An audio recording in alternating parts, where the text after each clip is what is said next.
Hello, আমি প্রিয়াঙ্কা।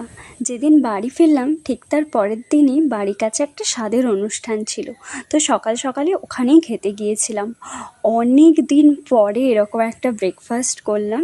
ছিল লুচি, ছোলার ডাল, পটল আলুর তরকারি। ব্রেকফাস্টটা তো জাস্ট জমে গিয়েছিল, আর লাস্ট পাতে ছিল দই আর মিষ্টি। তারপর বাড়ি এসে রেডি সেডি হয়ে গেলাম। আমার একটা শ্যুট করা আছে।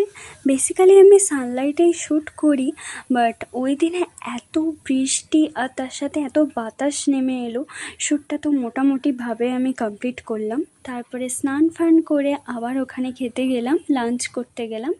গিয়ে ওখানে একটা বৌদির সাথে কিছুক্ষণ ধরে গল্প করলাম, আর তারপরে লাঞ্চ করতে বসলাম। কালকের বাড়ি আসার ভ্লগটা আমি পোস্ট করলাম, বাট ওটা কোনোভাবে ডিলিট হয়ে গেল। তো মনটা একটু খারাপই হয়ে গেছিলো। যাই হোক, কি আর করা যাবে। আমার ইউটিউব চ্যানেলে ওটা অলরেডি পোস্ট করা আছে, তো তোমরা চাইলে চেক আউট করতে পারো। তো একে একে অনেক সুন্দর সুন্দর তরকারি দিয়ে আমি লাঞ্চটা সারলাম।